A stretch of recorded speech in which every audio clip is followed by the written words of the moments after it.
Welcome to another episode of Tech Talk Radio. I'm Andy Taylor, I'm Shawn DeWeird.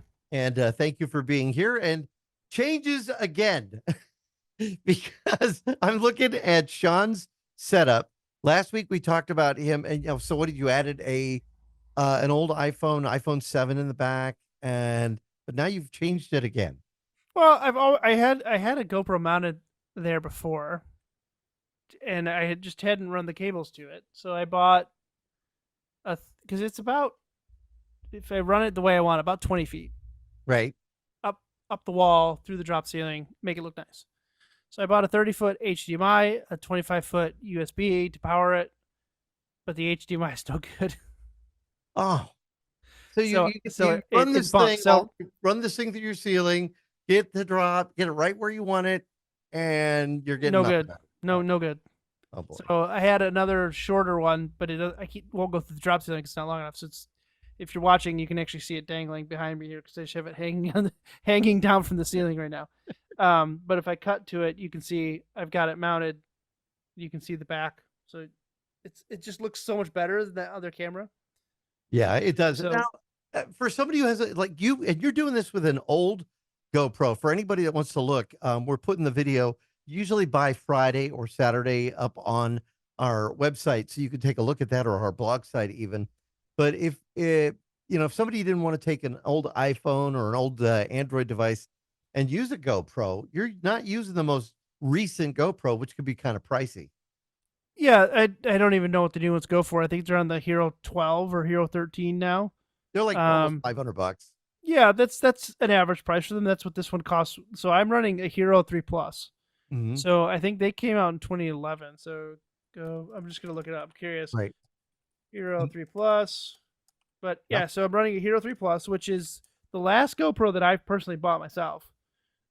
Just because of what I don't know. I like it. It just works. It has worked. I know the settings inside and out. It Right. just has been great. So Isn't it GoPro though? When you use them, you used to get a kind of a wide angle, almost a fisheye type of lens look. You could eliminate that. yeah, so everybody thinks, oh, I'm only gonna get a fisheye with these, right? So this does not look fisheye. I No. mean, it's wide, but this is on its most. It's on it. You can do on this one at least, and probably with the newer ones. I'm not even sure because I haven't really shot the video on the newer ones. You can do like narrow, Hmm. medium, or wide, and it's just punching in on the sensor, right? Like a crop sensor. So you're still getting the full resolution of this. You're just punching in on the sensor. Yeah, GoPros are pretty pretty sturdy cameras. I've shot weddings, and I've had it as a backup camera. If I wanted to go to a full shot of the crowd, I'll have it record on a GoPro. I'll have it record on my main system. I'll have it record on another camera that captures from a different angle, and it's great because I have that footage there of the full crowd or from behind. Like maybe even use two of them, and it's been great for the old GoPros. Could still be used today and capture all kinds of great stuff. Yeah, I mean they're great. They're just they kind of revolutionized action sports. Hmm. I mean, if we've talked about GoPro a lot on the show, and I'm sorry if we talk about it a lot, but I bought a GoPro back in my first GoPro back in 2008. Right. I worked for a small web marketing company. We did a lot of stock car racing for the ARCA Reback series, and they were looking for some in-car camera systems to record stuff. And I just happened to find like this camera, and I was like, "Oh, what is this? This is a cool looking thing." I found it on some third-party website. I don't even think GoPro was selling them by themselves yet. I think they were only selling them to resellers. Right. And so I bought it, and I'm I think it launched in 2008, and it was just called the GoPro Hero. I don't even Yeah. think it was called. It was just called the Wide Hero, the GoPro Wide Hero. Then they updated to the HD Hero, and then the Hero 2. So I have and I have them sitting on my shelf back there. So I'll bring them over here and show it to you. Yeah. Um, and then the Hero 2, and then the Hero 3. So I mean, but they're all the way up to something like a Yeah. 14 or something now. Well, Like and they've got competition now. I mean, we've talked about it before. The Asako brand, I think it's Asako or Ashako. They have a camera that, when you look at the price difference between the action cameras, like we had a listener that had a son, a 10-year-old son, that wanted an action camera, wanted to put it on different devices and be able to tape with it. And she was a little hesitant about spending, 400, $500 on a camera like this. So we recommend, well, why not start smaller? Start with a Shaco or some of the other brands that are out there that are not as expensive and could give you good results, and then they can grow into, a GoPro and understand, the difference between them. Yeah, I mean, you had Sony had one. You Yeah, had Vivitar, they had one. Kodak made one. I mean, Nikon made one. Insta360 made one. DJI made one. GoPro kicked it off, and then everybody, then the cheap Chinese ones came flooding into the market. Right. So Yeah. now pretty much any, you can buy, 5 different brands that are exactly the same. Who would you say is probably their biggest competition? Is it going to be DJI or DJI and Insta360? Insta360s? I love, but to me, it just seems like it would be really difficult if I don't want that big convex shot of the world below. Because for those who don't know, maybe you've seen a motorcyclist riding around town and they got a little stick on their motorcycle. There's a camera on that, and it will get rid of that stick, and then it looks like it's floating above the rider. But it can give a full 360-degree view, which is pretty amazing. But sometimes the views are way out there. Other times I've seen them more along the lines of maybe a GoPro, but a little more action oriented. I mean, they could do some really amazing things. Yeah, it's all kind of there's a niche market for it, right? So you got to find the one that works for you. But GoPro just made it easy. Yeah. And I'll say this to you. They screwed the pooch with their Karma drone. Yeah. What was it too good, or was it no? Well, so they partnered. So they had a weird, I don't even know how to really explain it. I don't want to call it a partnership, but 3D Robotics. Yep, 3DR had a drone that they had a gimbal mount on it that just mounted your GoPro. So GoPro said, "Hey, this is great. Here's an accessory that works with 3D Robotics." Then they went and made their own and called it the Karma. And on launch of the Karma, they had almost like 90% battery failure within like the first 10 minutes of flight, and they were just dropping out of the sky. That's not good. That's not good. And they put so much money into it, they've wiped the Karma from the face of the planet. It's so hard to find any information about it. But it was so terrible. And then everybody just went to DJI. So, and DJI has been doing some great things with their, power supplies now. It's kind of like they shifted their focus, and I don't know if they did that because of pending litigation or whatnot from the United States. I just think with the lithium ion technology and the lithium iron, the LiFo plus, the LiFo P, whatever LiFo batteries are coming out. That's the technology that's going into this stuff, right? So why not? If you're investing in that for drones and stuff, you're going to want to invest in the power plants themselves, like the solar generators and stuff. And it makes sense. And really you're targeting the outdoor community, the outdoor enthusiast, right? You're not just targeting the camera person, you're targeting an entire lifestyle, life culture now. So you're getting into, I can't, I foresee they'll probably be making their own solar panels at some point.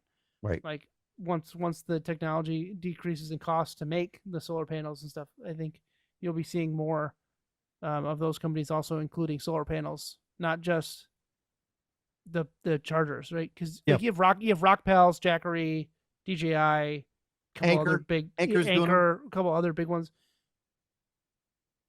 That's where it's going. Yeah. I love their ad campaign because it is about the outdoors, how they can quickly recharge a drone. If they're out there, trying to get some fun video and whatnot, they could recharge it in a minimal amount of time. They could run their devices they may need for a camping trip. I mean, it's that's what they're able to do now with this new DJI portable power bank, which Well, I is mean, good, it's good. It's right on our camper. We've got 200 watts worth of solar that recharges our AMG 12-volt battery for off the grid camping. right? I mean, one big deep cell battery for that is not great, but it gets overnight and then it recharges during the day when it's sunny. Right? Hmm. It won't run the air conditioning or stuff like that, but that's what you have shore power for. But Right. Good stuff. Kind of like it. Did you see the story about the bear in Montana? We're talking about GoPro. This and one thing that kind of surprises me, they lost this GoPro camera for, from what I understand, it was a couple of months, and a brown bear comes along, finds this, starts trying to chomp on it. Next thing you know, he starts it up, yeah, and so it's funny because you've seen when GoPros came out, they were everywhere, right? They're around the world. So it's just yeah, you find people, you give somebody you give people access to cameras, and they're going to do cool stuff. You see them mounting them on dogs, cats, birds, stealing them out of the yeah, sky, like, that kind of stuff. But to a bear, I yeah. mean, you've seen them where like an animal will eat it or try and chew on it or something, right? And but this one was interesting because we have a link to it. It'll be on our blog. But a bear finds his camera, somehow manages just by, I'm assuming, just biting on it or turns it on, and there's a video clip of this bear, and it's about 4 minutes long, and it looks like it's just somebody setting it up, but then you see these big paws, and then you see its face, and it It's does the almost thing, like it took a selfie, isn't it? I mean, it, yeah. I mean, yeah, everybody that uses a GoPro has a GoPro selfie, yeah, right? And I've got several of them, and yeah. it's kind of comical because it's like this weird distort, like a fisheye look of your face. But this is clever because it's pretty impressive that this bear turned it on. Yeah. So easy So a bear could do it. if you're watching our video, I'm going to cut to my screen. Nope, not that one. Yep. I've All got right. I've got a camera here somewhere, but we you can see the entirety of the, can't even talk right now. You can see Right. the entirety of this bear chewing on this camera. There it So goes. All right. it's you can see it. There it is. It's chewing on it. It's Oh, got its mouth open. look at that. Wow. And again, you can see this on our blog.techtalkradio.com. I mean, Yeah. it, So there, oh, it's there you go. There was the there's selfie. the selfie. Yeah. Yep. There's just inside of his mouth. Like Dental you need to hygiene see a for bears. dentist. Yeah. Need to see a dentist. There we go. But there's Wow. your selfie. But All right. And now I want to know, how did they get, did the bear mail the GoPro back to the original owner? I mean, how did they find they must have just found the camera. it doesn't say. Somebody must have found it. Can you imagine, Shawn? I mean, you like getting out in the wild and you lose a camera, you lose it. I've heard people go through this with their smartphone and then they get it back and the footage that they find sometimes is a little extra. You imagine the person who owned this GoPro gets his camera back and there is this bear chomping on it. I mean, this it's priceless. I mean, you imagine loading that footage of going, oh, it's cool. I'm gonna somebody found a GoPro and they're gonna see what's on it, and then watching that, like, Yeah. that's wild. I'm gonna have to do some more research to figure out exactly how that happened. We'll have the link so you can watch the full video again up on the website. We like to tell you about stuff that's coming up. Of course, the next Apple event is happening. Let's see, it'll be a week from Monday, September 9th, which is going to be a little different than how they've done things in the past. For some reason, I don't know why, It's but not a Monday. they've never done it on a Monday. They've always done it on a Tuesday, where they've announced a brand new product. And they're talking about, I don't know, they're talking about the iPhone 16. I, I don't know. Are you, it I just, think so. There'll be some sort of announcement on the next iteration of the M chip, right? M4, whatever that's going to look like. You're going to see that. You're going to see probably a new iMac, or a new Mac right. Studio.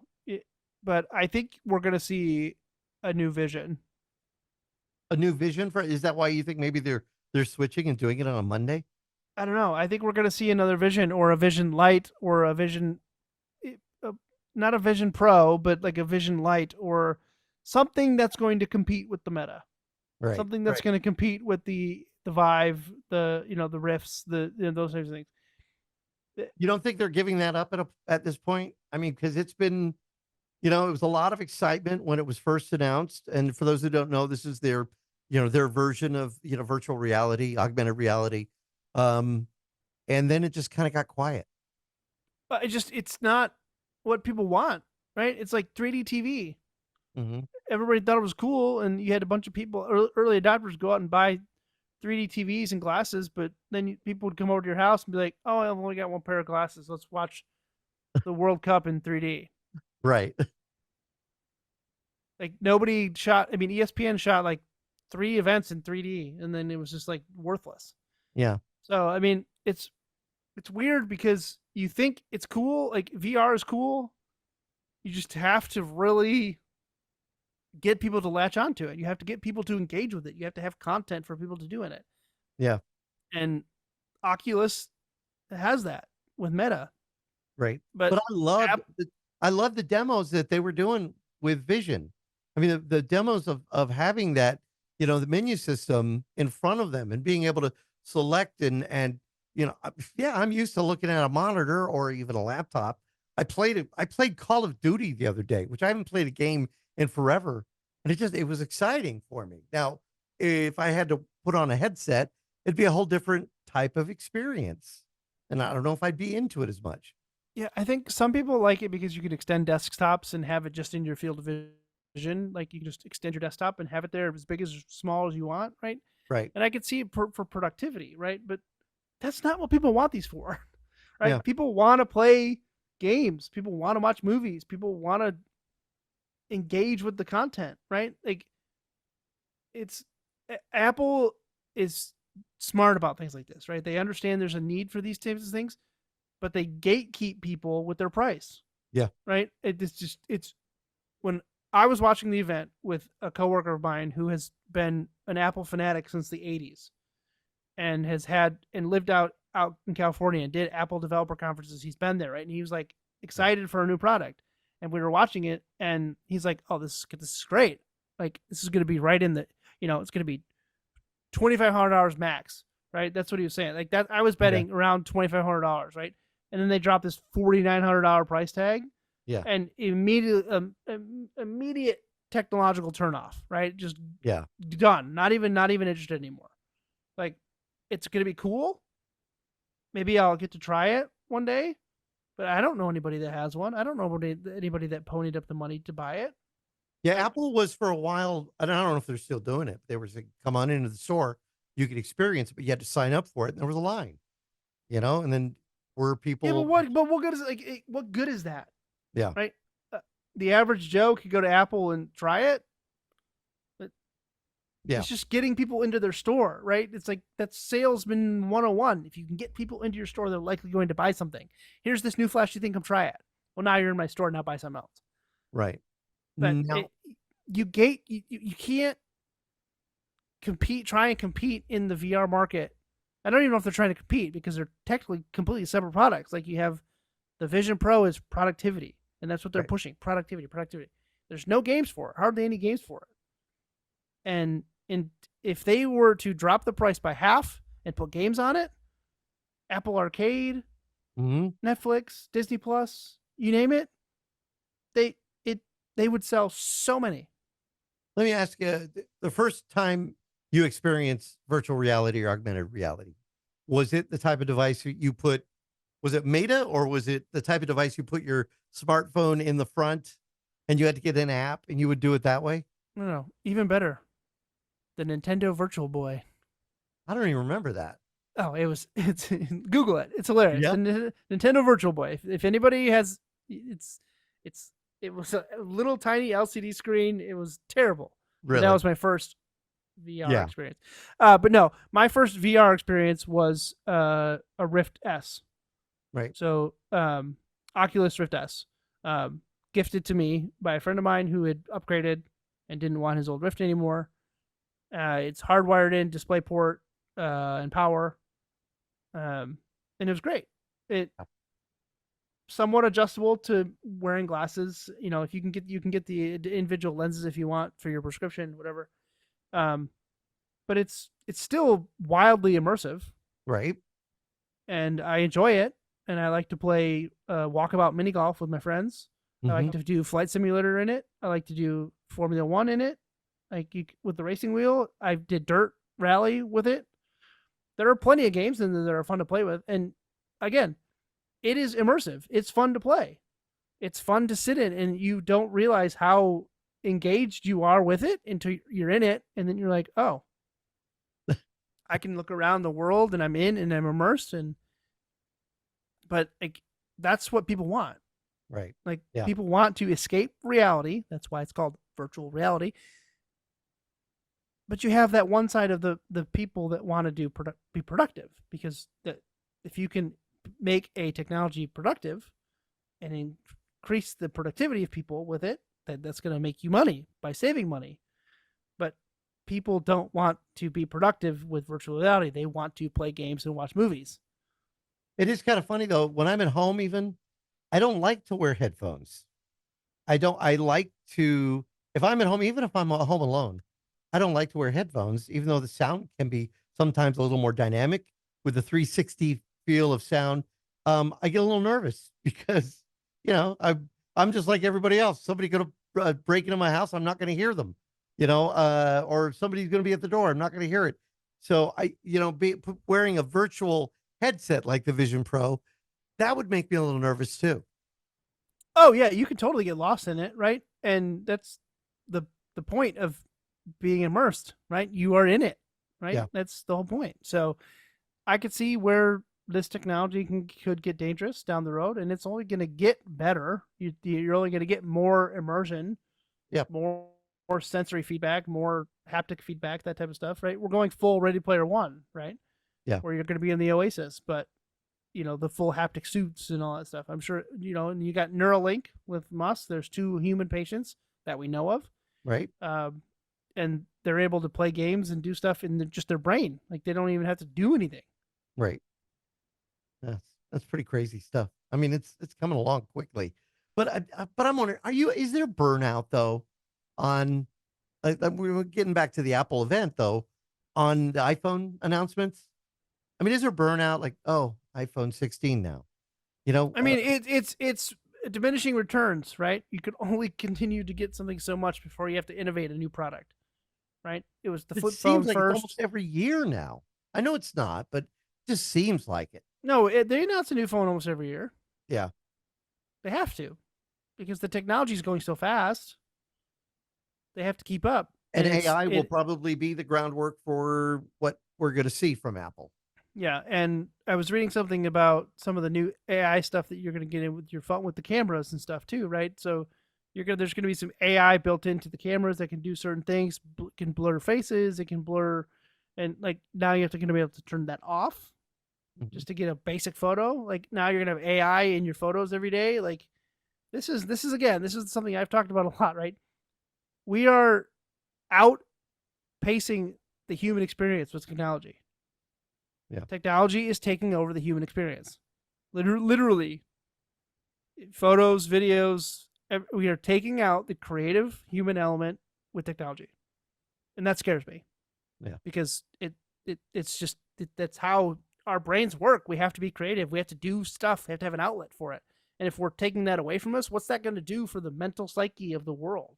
Right. Right. So that's my biggest fear with We're AI. we're letting tech do it all for us. It's Well, yeah, because we're we're not- lazy. Humans yeah, are lazy. yeah. We don't have to. I'm gonna admit that. If I can find an easier way to do something, I'm gonna do that. Well, I have found a way to make stuff better using AI. Sometimes when I just can't find the right wording. All right, can you redo this paragraph for me? I've had it do that, and I'll look at it, and oh yeah, it flows a little better.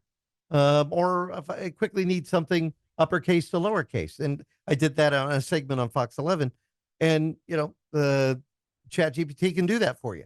So again, then I don't have to sit there and retype the whole thing. Even So Word doesn't allow me to do that. I did get invited to the Chat GPT pilot for the university. Mhm. So I've actually been using Chat GPT, Oh, wow. Oh, and what do you the think? goal is to how can I make my job better with AI. Right.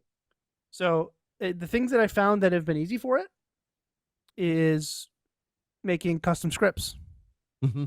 Yep. Hey, I need a Rostock command for my switcher that will take this video input and put it on that ME and do a dissolve. I can just tell it, make me a Rostock command that'll do this function, and it spits it out. I can copy it and paste it right in, hit the button, and it does it. I have heard of people using ChatGPT to create websites, the coding for websites. Yep. And, Yep. You can tell it, hey, I need an HTML website, and I want it to look like this. I want this to be the theme. I want it to use these pictures, and you can actually upload. You can actually put the pictures into ChatGPT, upload them, and tell it to lay it out just like this, and it'll spit it out. Yeah. So part of that is seeing how other people are on campus are using it. But what I've really found it easy for is searching manuals. Oh, all right. Like, hey, I'm having this problem with my TriCaster, and it says, okay, here you can find this in the this is the manual, and here it is. Instead of having to search the manual, I can just say, this is what I want to do, and it'll just either point me to the manual, or it'll find it and put it in a way that I can read it, so I don't have to go to the manual. And then today, I was looking for the manual for the refrigerator in my camper because I'm getting my camper ready. Right. And I just said, find me the manual for my Norcold this model number, and it spit it right out. Here's where you can find it. Here's where you can download it. All right, how do I engage night mode on my fridge? Boop. Here's how you engage night mode based on this searching the manual. So it's weird how easy it is to do that stuff, but when you have the entire web at your fingertips, it's pretty easy. Well, I think we were pretty surprised when we could do searches with Google, and now ChatGPT has taken that to a level. We'll have to see what happens when Google has this integration of AI, or even ChatGPT. They're going to have their own search engine, how that's going to work. And so far, it sounds like from your experience, it might work out pretty good. It's working out pretty good, and I'm curious to see. We have this whole division of the university now that's dedicated to AI and ethics. Right. So it's going to be curious to see this school year how that plays out. Going to take another quick break. We'll be back with more of Tech Talk Radio. Just a reminder, you can check out our blog.techtalkradio.com. Check out the video from the segment, which is all being recorded via AI through Zoom. And something new that they're doing. We're talking about AI. They take it and they give us a transcript. Now, I haven't been using it. I still listen to it and do that, but it's pretty amazing how they're able to do that. I'm Andy Taylor. I'm Shawn DeWeerd. Find us on the web at techtalkradio.com. Perfect. That was good. I might edit that part out, but still. Yeah, I don't know if you noticed on the blog with the video, that was all Zoom. Yep. I could tell. I could tell just based off we use the AI transcripts all the time for our meetings at work. It blows me away though that it does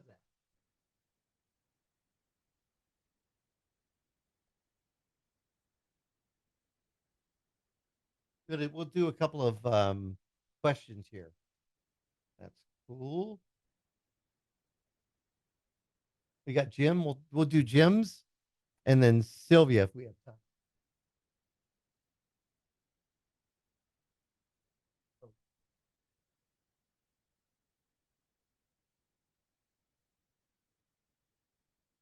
So when you going camping next weekend? Friday. Cool. You're gonna be gone for a week, or so you won't be back? Oh, we'll be back. We'll be back Monday night. Okay. So I could record probably once everybody's asleep, or we could record Tuesday. Cool. Yeah, Tuesday would be good because Tuesday I'm working 10 to 2, so I'll be home early.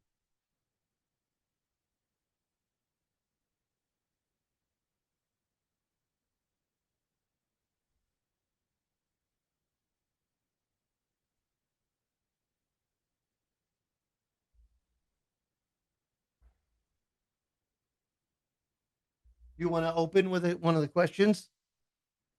Like Jim's? You see that one? Oh, sorry. I don't have any questions for you. What are you talking about? And then you're like, gyms. I was like, I don't have any questions about gyms. You see that one? Yeah, I think he's just got a sticky keyboard. Yeah, he's going to have to replace his keyboard. What did you spill on your keyboard? I don't even want to know. All right. You want to open with that? Or do you want to do Sylvia's first? I think we could just go boom, boom. All right. There we go. So When you say, hey, we got a couple of listener comments and questions.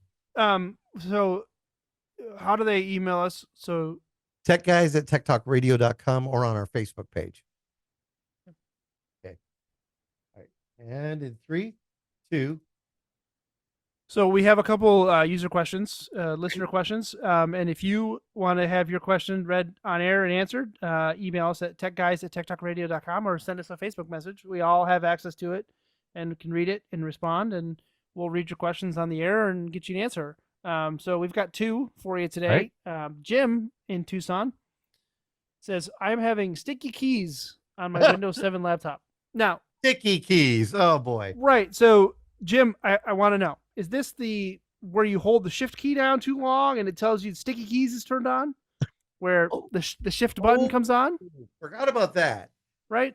Or are your keys physically sticking because you spilled something?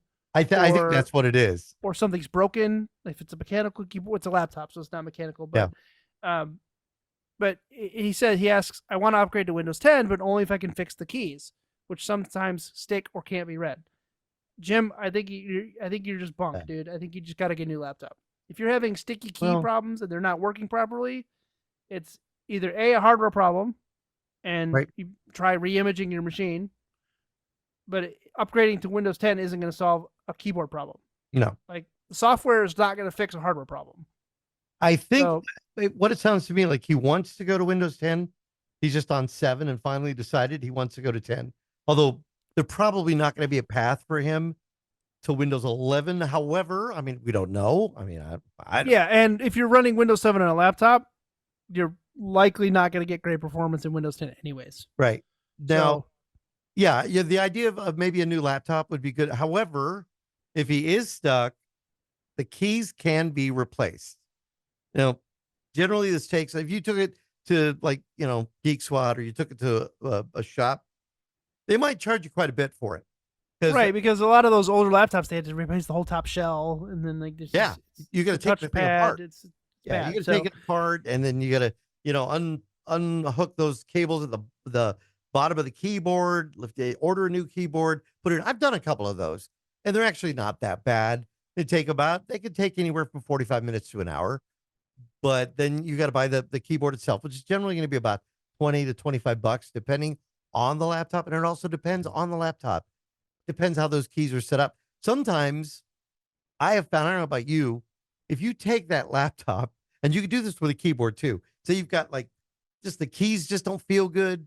Maybe they stick a little. You can actually, unplug it, turn it upside down, and give it a good shake. You might be surprised at the crumbs that fall out of it.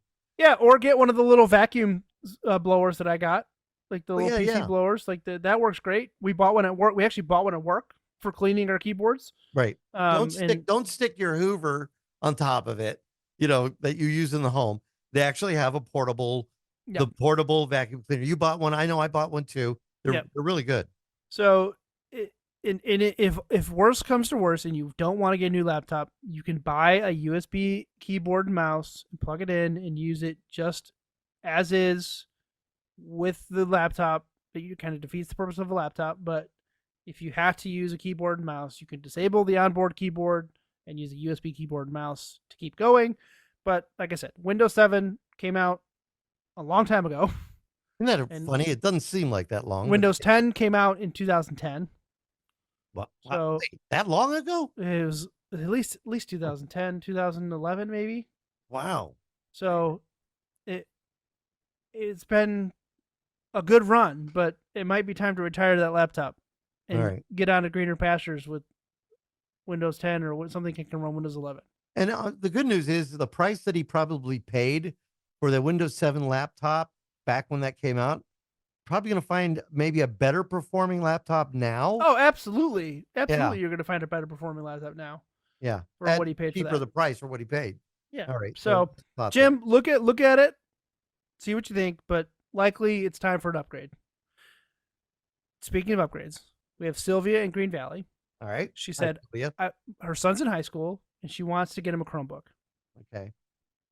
He says, "No way, Mom.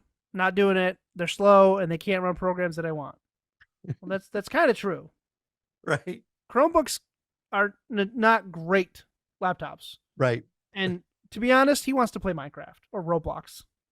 Right. And you're not going to be doing that on a Chromebook. He's in high school. He wants to play COD, Yeah, the he new wants to one play that's coming Call of out. Yeah. Duty. He wants to play Minecraft. He wants to play Doom. He wants to play, the games that mom doesn't want him to play.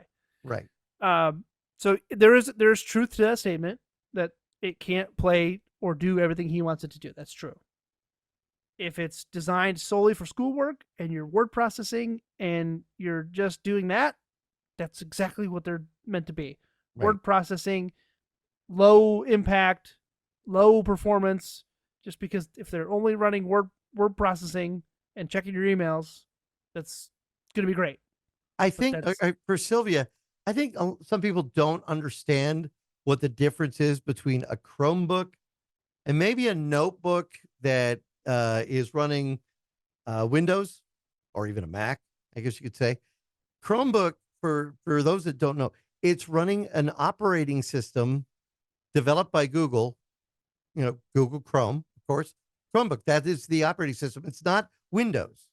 So it's going to operate differently. There's some things that may not run with it, some things that will. And of course, the things that will are going to be optimized for school, for education.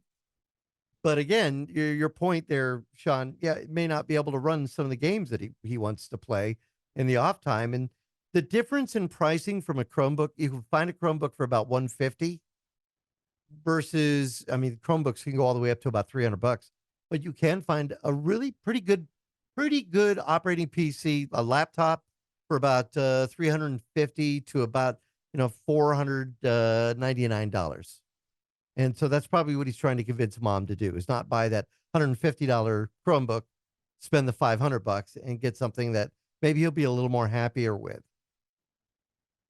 Yeah, no, I think I think just looking at it and evaluating what he really needs to do or what he really wants to do with it. Maybe if he's a senior in high school, buying him something that can last him into college, not just high school. Yeah. So. Yeah. All right. There you go. Good one for Sylvia too. And if you have a follow up, let us know what you ended up getting him, Sylvia, because that'd be kind of fun to find out in that case. I will tell you, Shawn, I talked to you a couple of weeks ago about playing around with a Linux distribution called Ubuntu, and it looks just like Windows 11. And honestly, I was pretty happy with it. But I decided I found an old laptop that was running Windows XP. And it was, I believe it was an HP, and I checked it, I plugged it in. Believe it or not, this thing had not been running in a while. It still had the BIOS password or the BIOS date accurate on it. Usually if you unplug a laptop or notebook or a desktop computer and just let it sit there, that little BIOS battery that's in there will wind out. And then next thing you know, all your settings will be gone and you'll have to reset it. It kept my date and time. And I hadn't That's fired this thing impressive. up. I hadn't fired this thing up seriously in about 6 years. That was pretty amazing. So I did plug it in. The BIOS was fine, but the battery on it was basically dead and it can't be recharged. So I have to replace the battery. The battery replacement on this particular HP is going to cost me about $100. So do I really want to spend that on this machine? Not really. But I thought, well, this would be a good machine to run a distribution of Linux, the Linux Mint 22. A lot of people have been talking about. So what I did is I plugged it in.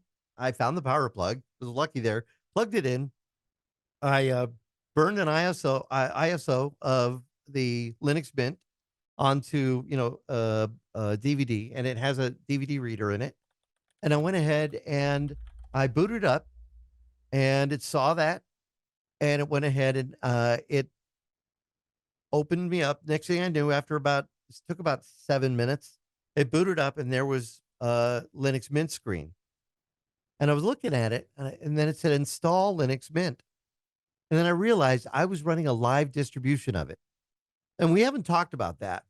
So if you have a DVD or you have a flash drive and it has Linux on it, you can actually plug that in and boot up to that. So you're not affecting your Windows system and instead booting up to this Linux system with that. So I started playing around with it and I liked it. So I clicked on the install button because I figured I don't need anything on this drive, and it went through the routine, and then it asked me, do I want to install it as a side kind of a sidekick and have it so when the system boots up, I can either to choose to go to Windows XP or go to Linux. And I thought that's pretty cool. I like that. So you have options. If you want to play around with Linux, you could do a live distribution, which I know Slick, we've talked to him before. He's done a lot of live distros. You can do basically at boot up choose whether you want to do Linux or you want to do Windows. But I will tell you, Linux Mint 22 is pretty full featured. I was really impressed with it. You have Office, you have multimedia features. It doesn't do Microsoft Office, it does the open, I want to say Lucha Libre, Open Libre Office. the so I mean you'll have a lot of features you could do with it. And so if you have an old laptop, and this was funny because I showed this on TV, but the battery was dead and it took a little while to boot up because it's a little different, slower Windows XP. So I took that Anchor power bank that I have, I plugged it in, and so I booted it up when I got to the TV station. So that way it was full powered, and I just used it that way, and it was great. We were able to show Linux Mint 22. So again, I really recommend it. I Nice. like it. So we're talking about Linux, right? So many of you listening probably, some of you may have heard us talk about Linux on the show before. Some of you may be hearing it for the first time. Yeah. Linux is just another operating system like Windows Or like or Google, Mac or, like or the Mac Chromebook. OS or Yeah. Chromium. But it's a little bit, you can make it as complicated as you want. And they actually have the most market share in terms of OS that Right. they've had ever in history, which is 4.4% of the market share, where Oh, Mac has 15% and Windows has 72%. right. So you're not going to be getting something that's as more widely adopted as Windows or Mac, but there are, you can, if you want, if you're computer savvy or you think you're computer savvy or you want to be computer savvy, download it, try it. Yeah. They're free. Most of them are free. And that's the thing. What does it hurt? It's not like you're going to a store and buying it off the shelf and taking a shot and seeing if this, $115 program will work for you. You're giving it a shot. I mean, and if you like it, you can make a donation to the developer. I'm telling you though, the more and more they push full featured ads in my start bar, in my home bar, Mm-hmm. in Windows, the more and more enticing it is to jump to Linux. Yeah. Well, it's also frustrating, Shawn, with this whole Windows 11 thing that people are having to update. If they're only going to, it will still work after October of next year, Windows 10. However, you're not going to get the security updates. And it's really been frustrating for so many people. That's why I went down this route because I said, I'm tired of this. I'm tired of, being forced by Microsoft to suddenly have to upgrade my hardware because I want to have this operating system for Windows 11. Do I really want that? So that's why I've been taking a look at Linux, and I think more people will do that. Well, I think as we get more and more bloated, I mean, everybody loves it, the sake of convenience, right? Windows, they're used to Windows. It's Windows, Windows, Windows, Windows. They're so tied in with Microsoft around the world, but people just need to be aware, like how much data they're actually taking from you. You're paying them most of the time. You're paying Windows for an operating system, and then they're just taking your data, and it's costing you more to give them the data than it. Linux is going to come around, and people are going to start to see it as an alternative to Windows as a non-ad flush space. If anybody has any questions on that, feel free to drop me a line, techguys@techtalkradio.com. I'm going to take another break. Standing by, we're going to be talking with the manager for the brand new Curacao, which is opening in the Tucson Mall. They've got a pretty good tech department as well. And I got to tell you, after a visit to the Curacao that has been here for a while on 6th and the I-10, I was pretty impressed. I'll tell you why, and we'll talk to the manager about what they're doing with this brand new location coming up on Tech Talk Radio. I'm Andy Taylor. I'm Shawn DeWeird. Find us on Facebook, Tech Talkers. So we occasionally talk about ransomware attacks and Ooh, malware attacks and things like that. And some of us have been directly affected by those. And one of the companies that actually it's not a company, it's just the Amateur Radio Relay League, which is the ARRL, which is basically the home of ham radio. Um, in May had a cyber attack. They got ransomware.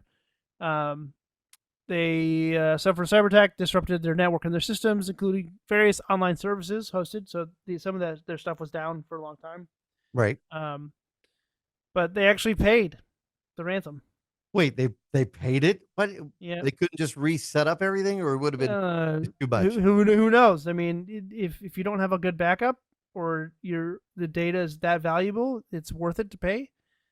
I know that usually CISA recommends not paying. Yeah, Right. It's just going to encourage them to do more, and then they have yeah, money. They're funded. You're right. funding terrorists, basically, cyber terrorists. Um, yeah. So, but the data that was taken had member databases, some private information, names, addresses, call signs, this type of stuff. So, Wow. and more often than not, your call sign is tied to your home address, like mine is. So Oh, if you same search for here. me, Yeah. my call sign will take you to my home address. A lot of people will tell you to use a PO box, but so it's just Oh, another company hit by a ransomware attack. Everybody's vulnerable, so just gotta. well, you look at the last week, SeaTac, Seattle Airport also had a malware attack, and it cripples the system. And it's we think about it, we say, okay, yeah, the system's down. That's how they operate. So when they can't operate, they're losing money, and that's exactly what happened. It's like we know that CrowdStrike wasn't malware, wasn't ransomware, but when that event happened, that cost companies a lot of money. Delta still apparently is reeling from the amount of money that it costs them. So, Yeah, I mean, if any company's down, that's money they're losing. It's right. crazy how it's just another part of the technological world we live in, where if technology is down, they can't make money. Yep. Last week, Larry in Tucson sent us a question about finding tech podcasts. And I like Justin's resource thing. Okay, yeah, here's a good one for you. TechtalkRadio.com. But you may have heard of the Internet Archive. And the Internet Archive is a way to archive the web, archive websites, archive literature, television, film. I mean, a whole bunch of stuff. And they just recently did a project. They preserved a classic radio show on early computer technology from the 80s that had a bunch of people involved in this that were guests being interviewed. We're talking the 80s. So this is at the height of, the home computers. I remember going to Egghead Software, back in 1984. And, they were little stores, but they were so busy. This show is called The Famous Computer Cafe. And they found 53 episodes that aired from 1983 to 1986. And Shawn, do you know who some of those interviews are? I mean, yeah, I mean, I'm just looking it up, but it's like Bill Gates, Mm-hmm. Jack Tramiel, Yep. Bill Atkinson, Timothy Leary, Douglas Adams, like computer icons. Yeah. Talking about what they were doing at the beginning of this computer revolution, we'll call it that. And they found these shows, and they're going to be, and the thing is, they're not available. Like I would say, okay, we're going to air episode 1 or episode 2. They're available for you to listen to at the Internet Archive. And But listen to this, right? So the creators of the famous computer cafe, they saved every episode on reel-to-reel tapes. right. But over the years, the tapes were forgotten and ultimately lost. But earlier this year, an archivist recovered several of their tapes in a property sale, and was And and reel just and reel to reel, not yeah, cassette.